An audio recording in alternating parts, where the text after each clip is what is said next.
যেই ফিলিস্তিনি ভাইদের উপরে অত্যাচার নির্যাতন করা হলো, যেই ফিলিস্তিনের ভূখণ্ডকে স্বাধীন করার জন্য, স্বাধীনতার জন্য তারা দীর্ঘদিন ধরে জীবন দিয়ে যাচ্ছে, রক্ত দিয়ে যাচ্ছে, আওয়াজ করে বলুন কথা ঠিক কিনা? স্বাধীনতা বিপন্ন হওয়ার পিছনে মূল কারণ হলো আমরা মুসলমানেরা আল্লাহ কোরআন থেকে দূরে সরে গেছি। আওয়াজ করে বলুন কথা ঠিক কিনা? আগের জামানার মুসলমানদের অবস্থা কেমন ছিল? মুসলমানদের দিকে অন্য কোন ধর্মের মানুষ চোখ রাগিয়ে তাকাতেও পারত না। আর এখন মুসলমানদের অবস্থা কি? মুসলমানদেরকে বিজাতির দল তারা মনে করে মুসলমান পায়ের ফুটবল। আওয়াজ করে বলুন কথা ঠিক কিনা? কারণ কি? ও জামানে মুআজ্জাজ থে মুসলমান হোকর और तुम खर होए तारिके कुरआन होकर। আগের জামানার মুসলমানেরা সম্মান মর্যাদা স্বর্ণ শিখরিতে অধিষ্ঠিত ছিল। তার কারণ হলো তারা আল্লাহর কোরআনকে তারা মজবুত ভাবে আঁকড়ে ধারণ করেছিল। কিন্তু আজকের জামানার মুসলমানদের এই দুর্দিনের অবস্থার মূল কারণ হলো আমরা মুসলমানেরা আল্লাহর কোরআনকে ধরতে পারি নাই। আমরা আল্লাহর কোরআন থেকে দূরে সরে গেছি। আওয়াজ করে বলুন কথা ঠিক কিনা? সম্মানিত আমার ভাইয়েরা, এই বাংলাদেশ 2024 সালের 5 জুলাই দ্বিতীয় স্বাধীনতা অর্জন করল। 1971 সালে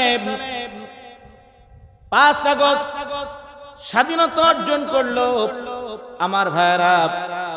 আর 1971 সালে এই বাংলাদেশের মানুষ স্বাধীন হয়েছিল। পরাধীনতার শৃঙ্খল থেকে স্বাধীনতা অর্জন করার পরও মুসলমানরা তারা স্বাধীনভাবে মুক্তভাবে কথা বলতে পারত না, তাদের মত বিনিময়টাও করতে পারত না। আওয়াজ করে বলুন কথা ঠিক কিনা? কারণ কি? কারণ হলো আমরা 1971 সালে বাংলাদেশকে স্বাধীন করেছিলাম ঠিক। স্বাধীনতা অর্জন করার পর আমাদের যে কাজটি করা বড় প্রয়োজন ছিল আমরা সেই কাজটি করতে পারি নাই। না করতে পারার কারণে আমাদের উপরে এক জগদ্দল পাথর চেপে বসেছিল। দীর্ঘ 16টি বছর বাংলাদেশের মুসলমানদের উপরে অত্যাচার নির্যাতনের স্টিমরোলার চালানো আমার ভাইয়েরা, আমি আজকের এই মাহফিলকে স্পষ্ট করে বলতে চাই 2024 দ্বিতীয়বার স্বাধীনতা আন্দোলন সফল হলে কি হবে? যদি আমরা আবার ওই মহান আল্লাহ রাব্বুল আলামিনের কালামকে যদি আঁকড়ে ধরতে না পারি, ওই আল্লাহ তাআলার নির্দেশনা মোতাবেক জীবনকে চালাতে না পারি, আমাদের সমাজকে চালাতে না পারি, আমাদের রাষ্ট্রকে চালাতে না পারি, আমাদের অর্থনীতিকে চালাতে না পারি, আবার আমাদের উপরে আরেকটি দল তারা চলে আসবে জগদ্দল পাথরের মতন আমাদের উপর অত্যাচার নির্যাতন চালাবে। এর থেকে বাঁচার রাস্তা আমাদের থাকবে না। আওয়াজ করেন বলুন কথা ঠিক কিনা? সম্মানিত আমার ভাইয়েরা, আজকে আপনাদের সামনে সূরা নাহলের 90 নম্বর আয়াতে কারিমা তেলাওয়াত করেছি। আয়াতটা অত্যন্ত গুরুত্বপূর্ণ। কোরআনে কারিমের যত আয়াত বা সূরা শুনেন, তেলাওয়াত শুনে অন্য ধর্মের মানুষ তাওহীদের কালেমার বাণী পড়ে ইসলাম কবুল করেছে, তার মধ্যে সবথেকে যেই আয়াতটা তেলাওয়াত শুনে অন্য ধর্মের মানুষ ইসলাম ধর্ম কবুল করেছে সেই আয়াতটা হলো সূরা নাহলের 90 নম্বর আয়াত। আওয়াজ করে বলুন আল্লাহু আকবার।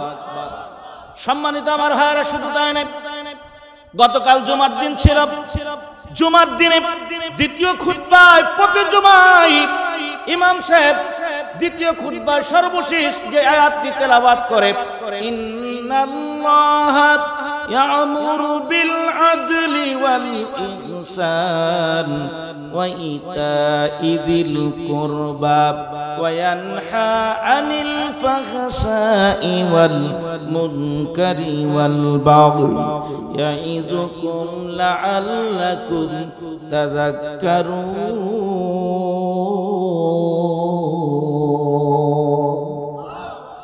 আরো জোরে বলুন আল্লাহু আকবার। সম্মানিত আমার ভাইরা,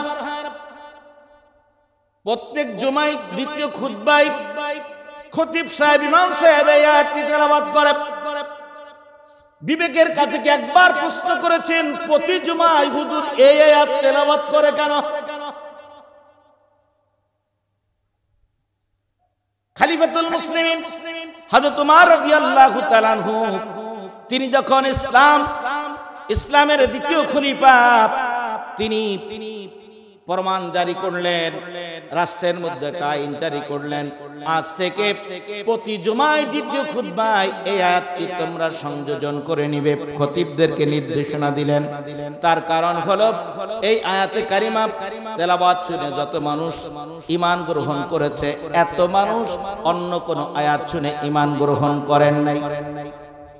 আমরা মুসলমানরা, আমাদের ঈমান দিন দিন দুর্বল না সবল? জোরে বলেন, আরো জোরে বলেন। প্রতিদিন জুমার দিনে এই আয়াতটি শোনার পরে আমাদের ঈমানটা যাতে তাজা হয়, ঈমানটা যাতে মজবুত হয়, এই ব্যবস্থাপনা হযরত ওমর রাদিয়াল্লাহু তাআলা আনহু করলেন। আর এই আয়াতে কারিমার মধ্যে আল্লাহ রাব্বুল আলামিন তিনি তার বান্দাদেরকে এমন একটা নসিহত করেছেন যা অন্য আয়াতের মধ্যে এমন কোন নসিহত করেন নাই। আমার ভাইয়েরা, আপনারা এসেছেন তাফসীর শোনার জন্য, কেউ বা বলবেন ওয়াজ শোনার জন্য।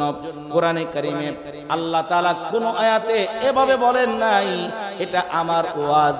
আল্লাহ তাআলা সূরা নাহলের 90 নম্বর আয়াতের মধ্যে আল্লাহ নিজেই বলছেন, ইয়াইযুকুম লাআল্লাকুম তাযাক্কারুন।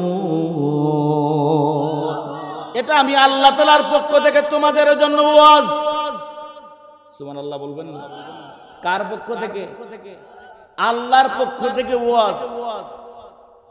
লাআল্লাকুম তাযাক্কারুন, যাতে করে তোমরা উপদেশ গ্রহণ করতে পারো। সম্মানিত আমার ভাইয়েরা, আজকে একটু সময় যদি আপনারা দেন, ধৈর্য ধরে থাকতে পারেন, তাহলে ইনশাআল্লাহ আজকে সূরা নাহলের 90 নম্বর আয়াত থেকে কথা হবে। আপনারা কি শুনতে রাজি আছেন? সবাই রাজি আছেন? সম্মানিত আমার ভাইয়েরা, আসুন, বেশি লম্বা চওড়া আলোচনা নয়, অল্প সময়ের মধ্যেই আমি আমার কথাটাকে ফিনিশিং করার চেষ্টা করব। আপনারা একটু ধৈর্য সহকারে থাকবেন, আর আপনারা আমার প্রশ্নগুলোর জবাব দিয়ে একটু উৎসাহিত করবেন, পারবেন? আল্লাহ রাব্বুল আলামিন বলেন, ইন্নাল্লাহ, নিশ্চয় আমি আল্লাহ, ইয়ামুরু, তোমাদেরকে আদেশ করছি, ইন্নাল্লাহ ইয়ামুরু বিল আদল, তোমাদেরকে প্রথম আদেশ হলো আল্লাহ বলেন তোমরা পৃথিবীতে ন্যায় বিচার করবে, তোমরা ইনসাফ প্রতিষ্ঠা করবে। আল ইহসান, তোমরা সদাচরণ করবে। ওয়া ইতাইদিল কুরবা, আর তোমরা তোমাদের নিকটতম আত্মীয়দের অধিকার গুণ আদায় করবে, তোমরা তাদের পাশে দাঁড়াবে। আল্লাহ রাব্বুল আলামিন বলেন, এরপর আমি আল্লাহ তোমাদেরকে তিনটা নিষেধ করতেছি। আল্লাহ রাব্বুল আলামিন বলেন, ওয়ায়ানহা আনিল ফাহশা, এক নাম্বার নিষেধ হলো তোমরা কোনো অশ্লীল কাজ করবা না। কি কাজ? আর জোরে বলেন আমার ভাইয়েরা। আর মাত্র দুদিন পরে বাংলাদেশে পয়লা বৈশাখ অনুষ্ঠিত হবে। এই পয়লা বৈশাখের দিনে আমরা দেখতে পাই আমাদের সমাজের যুবক যুবতী, তরুণ তরুণী, বিগত দিনে লক্ষ্য করেছি তারা বাংলাদেশের প্রতিটা অঞ্চলে, প্রতিটা এলাকায় অশ্লীলতা ছড়িয়ে বেড়ায়। আওয়াজ করে বলুন কথা ঠিক কিনা? আর আল্লাহ রাব্বুল আলামিন তিনি নিজেই আদেশ করছেন, আমি তোমাদেরকে নিষেধ করছি তোমরা কোনো অশ্লীলতা করবে না। আল মুনকার, তোমরা কোনো খারাপ কাজ করবে না, মন্দ কাজ করবে না। আল বাগী, তোমরা সীমালঙ্ঘন করবে না। আল্লাহ তাআলা আয়াতে কারিমার মধ্যে আদেশ করলেন তিনটা আর নিষেধ করলেন তিনটা। জোরে বলেন, আদেশ কয়টা, নিষেধ কয়টা? এই 6টি বিষয়ের উপরে আজকে কথা বলবো আমার ভাইরা। আল্লাহ রাব্বুল আলামিন প্রথম বলেন, আমি তোমাদেরকে আদেশ করছি তোমরা ন্যায় বিচার করো। আমি আপনাদের কাছে জিজ্ঞাসা করতে চাই আমার ভাইরা, আজকে আমাদের সমাজের মধ্যে ন্যায় বিচার আছে তো? হ্যাঁ, নেই। পরিবারের মধ্যে ন্যায় বিচার নাই, সমাজের মধ্যে ন্যায় বিচার নাই, রাষ্ট্রের মধ্যে ন্যায় বিচার নাই, আন্তর্জাতিক পরিমণ্ডলও ন্যায় বিচার নাই। গোটা বিশ্বের মুসলমানেরা, গোটা বিশ্বের মুসলমানেরা ইসরায়েলদের বিরুদ্ধে কথা বলছে, ইসরায়েলদের বিপক্ষে অবস্থান গ্রহণ করেছে, এরপরও জাতিসংঘ কোনো মাথা নড়ে না। কথা বলেন ঠিক কিনা? তার কারণ কি আমার ভাইরা? গোটা পৃথিবীর মধ্যে আমাদেরকে 4টা ট্যাবলেট খাওয়ানো হয়েছে।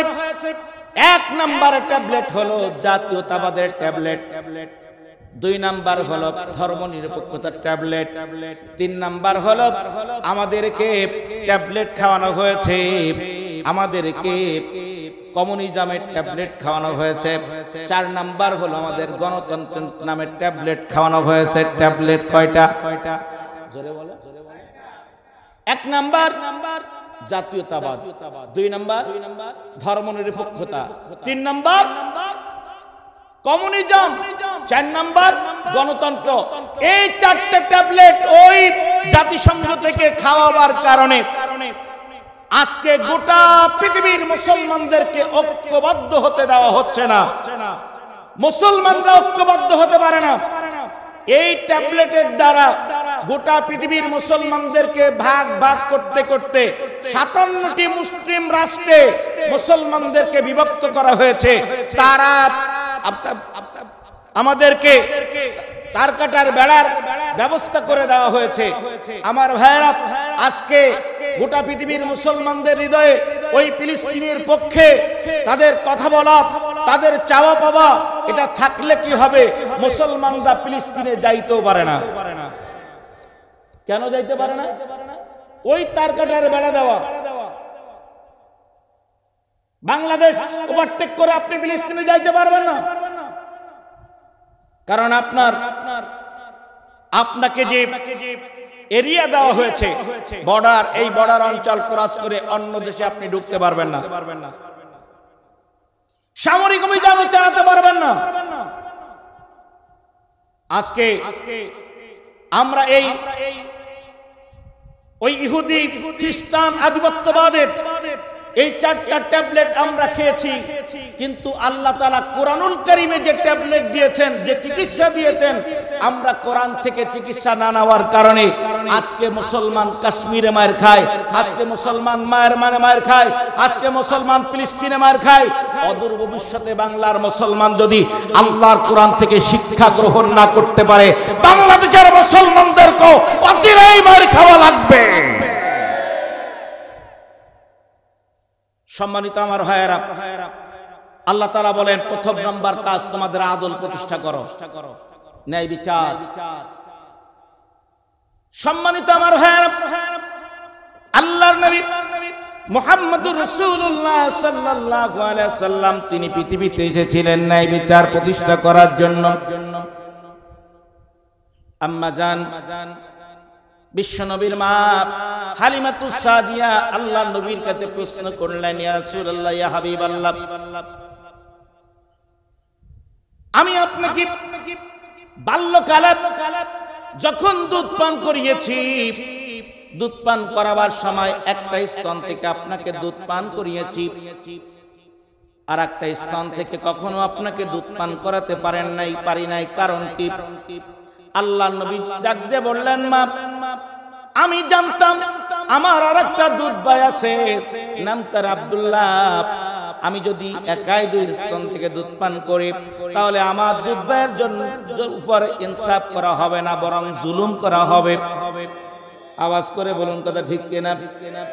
আমার দুধ ভাইয়ের উপরে জুলুম করা হবে, কারণ আল্লাহ তাআলা এই পৃথিবীতে আমাকে জুলুম করার জন্য পাঠান নাই, বরং এই পৃথিবীর মধ্যে আল্লাহ তাআলা আমাকে ইনসাফ প্রতিষ্ঠা করার জন্য পাঠিয়েছেন, আদল প্রতিষ্ঠা করার জন্য পাঠিয়েছেন। আর এই আদল প্রতিষ্ঠা করার জন্য আল্লাহ তাআলা পাঠিয়েছেন।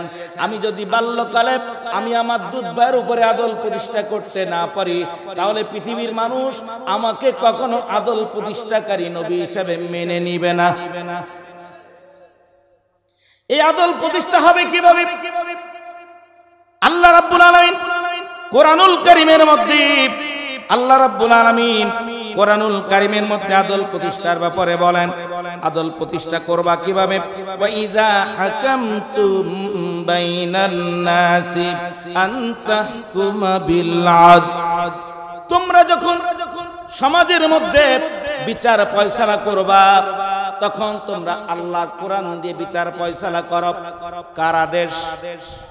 আর আস্তে কোন সম্মানিত আমার ভাইরা, আল্লাহ বলেন ওয়া ইযা হাকামতুম বাইনান নাসি আন তাহকুমু বিল আদল।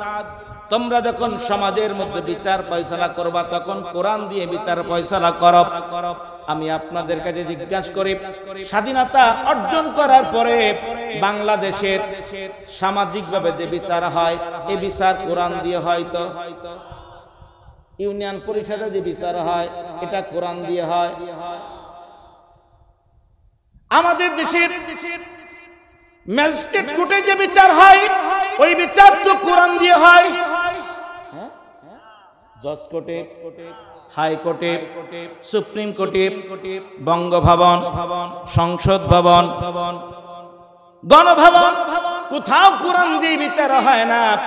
আমার ভাইরা, আল্লাহ রাব্বুল আলামিন বলেন, সমাজের মধ্যে যদি ইনসাফ প্রতিষ্ঠা করতে চাও, প্রথম নাম্বার কাজ হলো এই সমাজের মধ্যে বিচার ফয়সালা করতে হবে কি দিয়া? আরো জোরে বলেন। সম্মানিত আমার ভাইরা, যে সমাজের মধ্যে কোরআনের বিচার থাকবে, ওই সমাজের মধ্যে কোন ধর্মের মানুষের উপরে অবিচার করা হবে না, সবার উপরে সুবিচার করা হবে। আমার ভাইরা, গত ৫ তারিখে বাংলাদেশ যখন দ্বিতীয়বার স্বাধীন হলো, দ্বিতীয়বার স্বাধীন হবার পর কিছু মানুষ অন্য মানুষের জায়গা দখল করলো, ঘর দখল করলো, বাড়ি দখল করলো, ব্যবসা প্রতিষ্ঠান দখল করলো। যদি জিজ্ঞাসা করেন, ভাই এটা করলে কেন? আগে খাইছে ওরা, এখন খাবো আমরা। কথা ঠিক? আস্তে কোন ঠিক? সম্মানিত আমার ভাইরা, আল্লাহর নবী মদিনার খলিফা, আল্লাহর নবী মদিনার রাষ্ট্রপতি বিশ্বনবী মুহাম্মদ রাসূলুল্লাহ, রাসূলের কাছে দুইজনের বিচার আসলো। কয়জনের? একজন মুসলমান আর একজন ইহুদি, দুইজনের বিচার আসলো। আল্লাহর নবী কাছে যখন দুইজনের বিচার চলে আসলো, আল্লাহর নবী তাদের বিচার করবেন কি দিয়া? আর আস্তে কোন? আর মুসলমান মনে মনে ভাবে, আমি মুসলমান, আমি এই মদিনা রাষ্ট্রের জন্য আমি নামাজ পড়ি, আমি রোজা রাখি, আমি হজ করি, আমি যাকাত দিই, আমি জিহাদ করি, আমি রক্ত দিই, আমি অর্থ দিই, অতএব বিচার হবে আমার পক্ষে। মুসলমান মনে মনে বলে বিচার হবে আমার পক্ষে। আর ইহুদি মনে করে না, যেই সমাজে আল্লাহর কোরআন থাকে, আল্লাহর কোরআন দিয়ে বিচার হয়, ওই সমাজের মানুষের উপরে কখনো জুলুম করা হয় না। কারণ ইন্নামাস সাবিলু আলাল্লাযিনা ইয়াজলিমুনান নাস, কারণ এই পৃথিবীর মধ্যে কোন মানুষ যদি কোন মানুষের উপরে জুলুম করে, কাল কিয়ামতের ময়দানে আল্লাহর আদালতে আল্লাহ নিজে মাজলুমের পক্ষে, জালিমের বিপক্ষে নিজেই মামলা দায়ের করবে। বিচার আসলো দুইজনের। রাসূল মুসলমানের কথাও শুনলেন, ইহুদির কথাও শুনলেন। দুইজনের কথা শোনার পরে আল্লাহর নবী কোরআনের বিধান অনুযায়ী রায় দিয়ে দিলেন ইহুদির পক্ষে। সম্মানিত আমার ভাইরা, ভালো করে কান খাড়া করুন। ঘটনা আপনাদের জানা ঘটনা বলার পিছনে মূল কারণ আপনাদেরকে শোনাতে চাই। দুইজনে কথা শোনার পর আল্লাহ নবী ইহুদির পক্ষে যখন রায় দিলেন, মুসলমান ইহুদির হাত ধরে বাইরে এসে বলে, এই ইহুদি ভাই, আমি এই বিচারটা মানি না। এই বিচারটাকে সানি করার জন্য, দ্বিতীয়বার বিচার করার জন্য আমরা একজনের কাছে যাব। বলে কার কাছে? বলে মদিনার আরেকজন মানুষ আছে যার নাম ওমর, চলো আমরা ওমরের কাছে। ওমরের কাছে যখন চলে গেলেন, ওমর রাদিয়াল্লাহু তাআলা আনহু জিজ্ঞাসা করলেন, তোমাদের এই বিচার প্রথম করেছিল কে? বলে মুহাম্মদুর রাসূলুল্লাহ। বলে রাসূল সাল্লাল্লাহু আলাইহি ওয়াসাল্লাম বিচার করার পরে এই বিচার নিয়ে আমার কাছে আসলে কেন? বলে রাসূলের বিচারটা আমার মনোনীত হয়নি, আমি মুসলমান, অতএব এখন মুসলমানরা ক্ষমতায়, অতএব মুসলমান ক্ষমতায় থাকার কারণে রায়টা আমার পক্ষেই, আমি মুসলমানের পক্ষে আসা কথা ছিল, কিন্তু আমি মুসলমানের পক্ষে আসে নাই। আমাদের সমাজের মধ্যে কিছু মুসলমান আমরা আছি, আমরা মনে করি ক্ষমতা এখন আমাদের, ওদের হাতে ক্ষমতা নাই, ক্ষমতা এখন আমাদের হাতে, আমরা যা বলবো তাই হবে। না, ভালো করে মনে রাখবেন, অন্য কোন মুসলমানের উপরে যদি বিন্দু মাত্র জুলুম করা হয়, আল্লাহর আদালতে আপনাকে আসামি হতে হবে, হতে হবে। সম্মানিত আমার ভাইয়েরা, ওমর রাদিয়াল্লাহু তাআলা বললেন, একটু অপেক্ষা করো। ঘরের মধ্যে গেলেন, তরবারি বের করলেন, তরবারিটা উঁচু করে এক কোপে মুসলমানের গর্দান, মুসলমানের শরীর থেকে গর্দানটাকে আলাদা করে দিলেন। গোটা মদিনার মধ্যে আওয়াজ উঠল, ওমর রাদিয়াল্লাহু তাআলা আনহু তিনি মুসলমান হত্যা করেছেন। কি হত্যা? জোরে কোন? মুসলমান হত্যা করেছেন। সম্মানিত আমার ভাইরা, ওমর রাদিয়াল্লাহু তাআলা আনহু যখন মুসলমানকে হত্যা করল, এবার মুসলমান হত্যা করার পর ওই মুসলমানের পক্ষে আল্লাহর নবী মুহাম্মদুর রাসূলুল্লাহ সাল্লাল্লাহু আলাইহি ওয়াসাল্লামের আদালতে ওমরের বিপক্ষে মামলা দায়ের করা হলো। এবার গোটা মদিনার মুসলমানদের মধ্যে প্রতিটা পাড়ায় পাড়ায়, মহল্লায় মহল্লায় আলোচনা শুরু হলো, ওমর এত মাথা গরম করলো কেন? ওমর এত মাথা গরম করলো কেন? ওমরের মাথা গরম হওয়া উচিত ছিল না, কারণ ওমর যদি মাথা গরম না করত, মুসলমানকে হত্যা না করত, তাহলে ওমরকে আজকে হত্যা হওয়া লাগতো না। কারণ ওমর রাদিয়াল্লাহু তাআলা আনহু তিনি মুসলমানকে হত্যা করেছেন, আর এই মুসলমানকে হত্যা করলে তার বিচার কি হবে? কোরআনে আছে না নাই? আল্লাহ বলেন, ওয়া কাতাবনা আলাইহিম ফিহা আন্নান নাফসা বিন নাফসি ওয়াল আইনা বিল আইনি ইলা আখিরিল আয়া। আল্লাহ রাব্বুল আলামিন বলেন, যখন কোন ব্যক্তিকে হত্যা করবে, তার বিচার হলো কি হয়েছে? তার বিচার হলো সে তাকে যেভাবে হত্যা করেছে তাকে সেভাবে হত্যা করা লাগবে। মুসলমান সবাই মনে করতেছে, বুঝতে পেরেছে এবার ওমরকে হত্যা হওয়া লাগবে, কারণ ওমর হত্যা করেছে।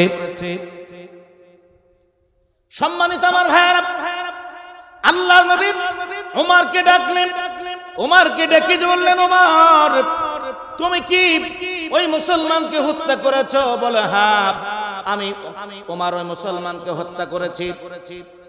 যেহেতু যিনি আসামি তিনি নিজেই স্টেটমেন্ট দিচ্ছেন আমি হত্যাকারী, অতএব রায় এবার হত্যাকারীর বিপক্ষেই যাবে। স্বাভাবিক কথা বলেন, ঠিক কিনা? মদিনার গলিতে গলিতে এভাবে আওয়াজ আসতে লাগলো। এ কাজ ওমরের করা উচিত হয় নাই। ওমর মাথা গরম করলো কেন? আমার ভাইয়েরা, যখন 5 তারিখে বাংলাদেশ স্বাধীন হলো, স্বাধীন হওয়ার পর বাংলাদেশের কিছু দামাল ছেলে তারা ধানমন্ডির 32 নম্বর বাড়িটাকে চূর্ণ বিচূর্ণ করে দিল। আর আমাদের সমাজের মধ্যে কিছু সুশীল সমাজ, কিছু সুশীল বুদ্ধিজীবী টকশোতে বসে গ্রামে গঞ্জে বিভিন্ন জায়গায় বলতে লাগলো এটা করা উচিত হয় নাই, কারণ ধানমন্ডি 32 নম্বর বাড়ির সাথে আমাদের মহান মুক্তিযুদ্ধের সম্পর্ক আছে। কথা বলে ঠিক কিনা? এটা বলে কি বলে নাই? বলে এটা করা উচিত হয় নাই, কিন্তু আমি বলি এটা করা উচিত হয় নাই। আপনি বলতে পারেন, কিন্তু ইসলাম বলে, কোরআন বলে এটা করা উচিত হয়েছে। জোরে কন্না সুবহানাল্লাহ। কিভাবে হলো? আমার দিকে তাকান আমার ভাইরা। বাংলাদেশের একজন প্রবীণ আলেম মুফতি আমিনী রাহিমাহুল্লাহ, তাকে যখন গৃহবন্দী করা হয়েছিল তিনি ওই গৃহবন্দির সময় বলেছিলেন, অত্যাচার জুলুম নির্যাতন বন্ধ করো, যদি বন্ধ না করো জনগণের পিঠ যখন দেয়ালে ঠেকে যাবে, জনগণ কিন্তু ধানমন্ডি 32 নম্বর বাড়ির ইট পর্যন্ত জনগণ খুলে নিবে। আমার ভাইরা, আল্লাহর ওলি মুফতি আমিনী তিনি যখন এই কথাটা বলেছিলেন, আমি সেদিন থেকে অপেক্ষায় ছিলাম কবে সেই দিন আসবে ধানমন্ডি 32 নম্বর বাড়ি ইটগুলো খুলে নেওয়া হবে। কারণ আল্লাহর নবীর মুজিজা যেমন সত্য, আল্লাহর ওলিদের মুজিজা তেমন সত্য। সম্মানিত আমার ভাইরা,